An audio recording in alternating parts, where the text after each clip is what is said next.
Fala pessoal do primeiro ano, professora Simone Cassiari, de Biologia, passando por aqui com mais um vídeo de correção das atividades do PET.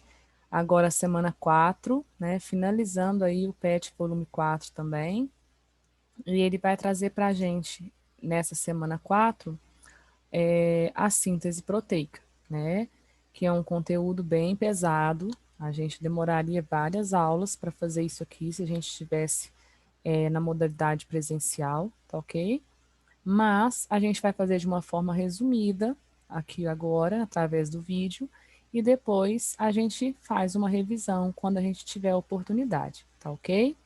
Então, a síntese proteica, ela começa basicamente lá no núcleo, com o DNA, né, que contém todas as informações genéticas de cada espécie. Então, cada pedacinho do DNA é chamado de gene. Quando a célula precisa de uma determinada proteína, porque geralmente, né, a expressão genética do DNA é feita através das proteínas. Então, o que, que o DNA faz? Ele constrói, né, ele fabrica pequenas moléculas que são cópias dos seus genes, que é o processo de transcrição. Então, o DNA faz a transcrição dele em RNA.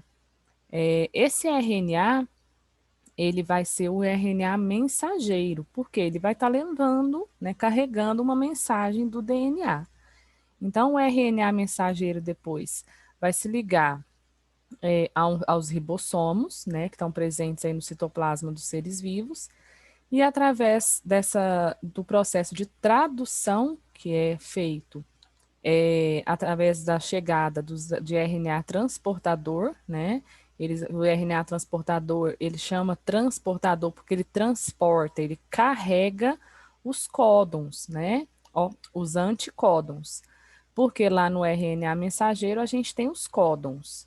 Os códons são as trincas de bases nitrogenadas, né? Que a gente vai ver daqui a pouquinho. Então, o DNA é transcrito em RNA mensageiro. Esse RNA mensageiro possui os códons, que são as trincas de bases nitrogenadas, e juntando o RNA mensageiro com o ribossomo, a gente consegue decodificar, fazer a tradução desse RNA mensageiro com a ajuda do RNA transportador, que vai trazer os anticódons. E os anticódons, cada um carrega junto com ele os aminoácidos, né? Então, os aminoácidos vão ser colocados na sequência e na quantidade correta para fabricar as proteínas no final, certo? Então, ele explica aqui sobre a transcrição, sobre a tradução, fala sobre a expressão gênica, né? Se manifestar geralmente através da fabricação de proteínas, através dessa transcrição e da tradução, né? Explica direitinho tudo aqui. Fala sobre o código genético, né? Aqui a gente tem esse círculo do código genético, então a gente lê o círculo de dentro para fora. Existem também tabelas, tá? Que às vezes, se alguém achar mais fácil utilizar a tabela, não tem problema. Então, você vai conseguir ter a primeira base da trinca, a segunda e a terceira. Cada uma dessas trincas, né? Cada um desses trios de bases nitrogenadas vai gerar um aminoácido, vai trazer um aminoácido diferente para a sequência da proteína que está sendo fabricada. Aqui ele fala sobre os códons de início, os códons de parada, né? No RNA mensageiro você tem vários códons, mas a proteína só vai começar a ser fabricada quando o códon AUG, ou seja, adenina uracila guanina, encaixar lá no sítio do ribossomo, né?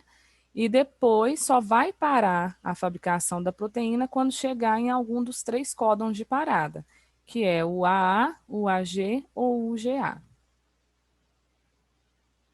E aqui ele mostra, né, a imagem representando assim de forma esquemática o ribossomo, né, que é esse círculo de cor meio marrom, né? O RNA mensageiro é essa fita que está passando pelo ribossomo, essa fita colorida. Cada um desses tracinhos coloridos simboliza uma base nitrogenada, então a cada três é um códon do RNA mensageiro, e a gente vê aqui o RNA transportador, que parece um carimbo, né? Ele tem numa extremidade o anticódon, que complementa as bases dos códons, e na outra extremidade ele traz o aminoácido específico dele. E esses aminoácidos vão se juntando, né? Vão se unindo através de ligações químicas, ligações peptídicas, que a gente fala, e vai formar a proteína. Ele sugere aqui, né, que vocês assistam um vídeo do DNA à proteína. É legal assistir esses vídeos porque dá para você ter uma noção tridimensional de como que todo esse processo de transcrição e tradução acontece. E chega a gente aqui nas atividades da semana 4. Então, vamos à correção. Número 1. Um pesquisador interessado em produzir em tubo de ensaio uma proteína nas mesmas condições em que essa síntese ocorre nas células, utilizou ribossomos de células de rato, RNA mensageiro de células de macaco, RNA transportador de células de coelho e aminoácidos ativos de células de sapo. Então, ele fez uma mistura, uma salada, né, com vários pedacinhos, várias partes, que são utilizadas no processo de tradução e de transcrição e tradução. E ele vai perguntar no final aqui para a gente. A proteína produzida teria uma sequência de aminoácidos idêntica à do. Então, o que vai acontecer? Quem traz a mensagem do DNA, né, quem foi transcrito a partir do DNA, é o RNA mensageiro. Então, nesse caso aqui, que esse pesquisador fez uma mistura de várias partes, de vários pedacinhos, várias moléculas de vários animais, o animal que está doando o RNA mensageiro é que vai estar tendo a sua informação genética lida, decodificada. E ele fala que o RNA mensageiro vem de células de macaco. Então, se o animal que está doando o RNA mensageiro, que é a cópia direta de um gene do DNA, a proteína no final produzida vai ser de uma sequência idêntica à do macaco. Então, a gente deveria marcar na número 1 a letra D de dado. Número 2. O conhecimento que agora se acumula rapidamente sobre os ribossomos está alimentando a esperança de que sejam encontrados antibióticos mais eficientes que os atuais. Muitos antibióticos agem sobre ribossomos, paralisando a produção de proteínas vitais, mas as bactérias têm oferecido uma crescente resistência à ação desses medicamentos. O organismo humano é formado por aproximadamente 10 elevado à 14ª potência, o número 1 seguido de 14 zeros, quantidade de células, né? Cada célula, as do fígado, por exemplo, pode conter 6 milhões de ribossomos, que produzem proteínas de modo contínuo e preciso. Uma bactéria pode conter cerca de 100 mil ribossomos, em incessante funcionamento. Os antibióticos se infiltram nos ribossomos das bactérias e não nas do organismo humano, por causa de sutis diferenças nas estruturas desses componentes celulares. As moléculas de antibióticos são bem menores que os ribossomos, mas podem entupir os túneis dos ribossomos e impedir a produção de proteínas, essenciais à manutenção dos seres vivos. Então, basicamente, a ação da maioria dos antibióticos é paralisar os ribossomos das bactérias, né? Então, quando o antibiótico vai agir na célula bacteriana para matá-la, né, para conter uma infecção, o que ele está fazendo? Ele está entupindo os ribossomos e impedindo a fabricação de proteínas. Essas bactérias sem as proteínas vão acabar morrendo, tá? Então, vamos lá. De acordo com o texto e os conhecimentos sobre o assunto, pode-se afirmar que, então, na letra A, os antibióticos trazem benefícios somente aos seres humanos, pois são os únicos animais que possuem ribossomos. Está incorreta, por quê? Todos os seres vivos possuem ribossomos, né? Inclusive as bactérias que não têm núcleo definido e que não têm organelas citoplasmáticas membranosas apresentam ribossomos para fabricação de proteína. Então, aqui está incorreto porque não, os seres humanos não são os únicos animais, né? Todos os animais e todos os seres vivos possuem ribossomos. Letra B. Os ribossomos das bactérias, assim como os dos vírus, realizam a transcrição de moléculas de RNA mensageiro para produzir as proteínas. Aqui já está errado no começo, né? Quando ele fala assim como dos vírus. Os vírus não são seres vivos, eles não possuem ribossomos, tá ok? Letra C. O número de ribossomos é o mesmo entre diferentes células do mesmo organismo, e isso pode ser um dado importante para a classificação dos seres vivos. Não, tá? Na verdade, o número de ribossomos vai variar conforme o tipo celular. Aqui no enunciado, por exemplo, ele faz a contagem de ribossomos de uma célula hepática, lá do fígado. Mas cada tipo celular, cada grupo celular, se for um neurônio, se for um leucócito, se for uma célula muscular, vai ter uma quantidade diferente de ribossomos no seu citoplasma. Letra C. Desculpa, já falei a letra C. Letra D. Os antibióticos induzem a formação de ribossomos resistentes, deixando as bactérias resistentes e dificultando a cura de doenças bacterianas. Na verdade, os antibióticos não induzem a formação de ribossomos resistentes, né?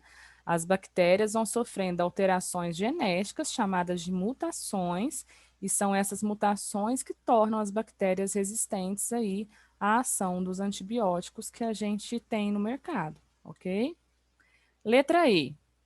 Se os ribossomos humanos fossem iguais aos das bactérias, os antibióticos não poderiam utilizar, né, essa organela como alvo. Essa é a alternativa correta, a letra E. Por quê? Se a gente tivesse ribossomos iguais aos das bactérias, os antibióticos iriam entupir os nossos ribossomos e impedir também a nossa produção de proteínas. Então, mataria tanto o ser humano como as bactérias que estariam na gente causando a infecção. Então, é justamente por ser diferentes, né, os ribossomos humanos e os ribossomos bacterianos serem um pouquinho diferentes, é que a gente consegue utilizar ainda esse tipo de medicamento para controlar a proliferação de bactérias no nosso corpo.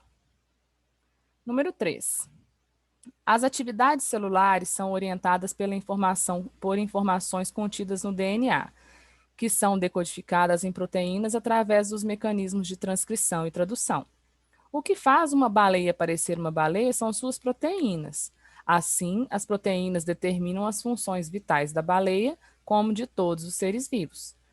Para ditar o desenvolvimento de um organismo, a informação do DNA deve, de algum modo, ser convertida em proteínas, e esta conversão ocorre porque no DNA contém o código genético para os aminoácidos que compõem as proteínas.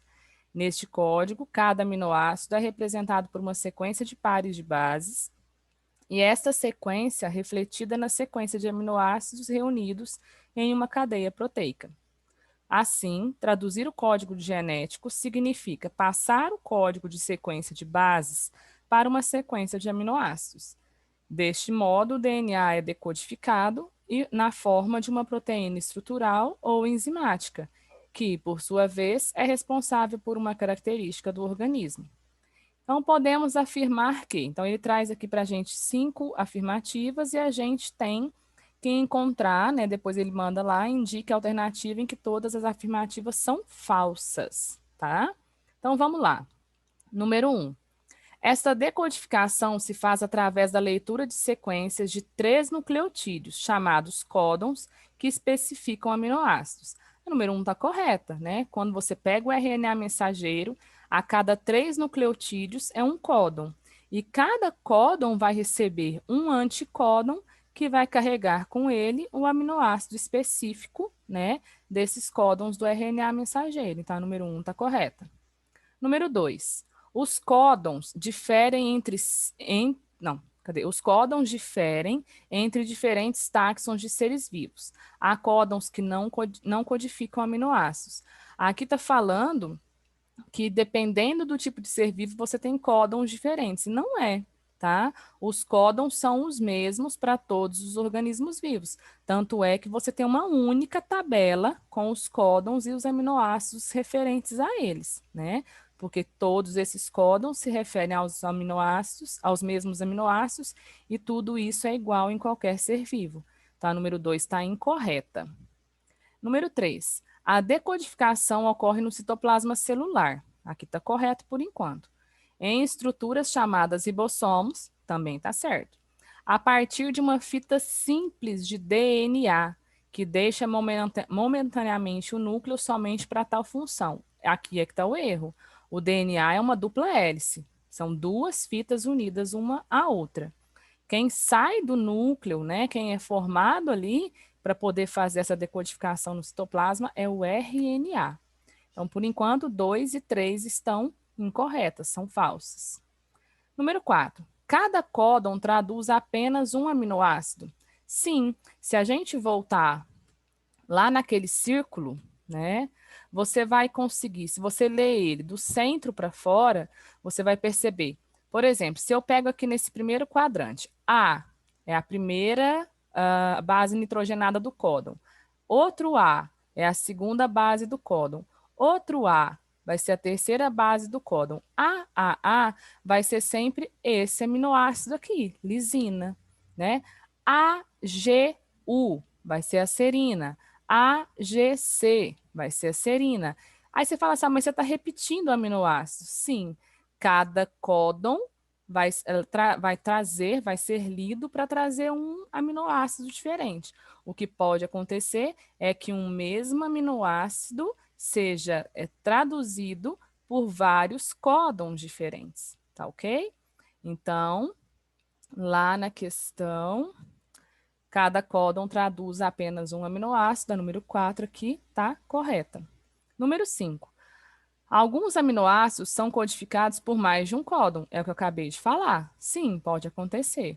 A isso chamamos de degeneração do código, o que possivelmente traz maior estabilidade contra mutações do DNA. Está correta também.